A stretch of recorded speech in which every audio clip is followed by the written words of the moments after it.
Mga lugar sa Eastern Visayas mipahugot sa restrictions sa pagpasud sa mga pork products. Kinihuman na kumpirmar ang kaso sa African Swine Fever kun ASF sa probinsya sa Leyte. Usa sa mipahugot sa ilang restriction ang dakbayan sa Tacloban diin giban ang mga baboy ug mga pork products gikan sa lungsod sa Abuyog. Ang Abuyog ang gitumbok nga ground zero o ang gigikanan sa ASF outbreak sa Leyte ug sa kinatibuk ang kabisayan base sa press statement sa Department of Agriculture sa Region 8.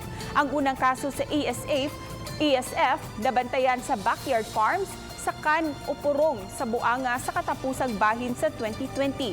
Isip kabahin sa mga lakang aron kapugngan ang pagkatap sa ASF.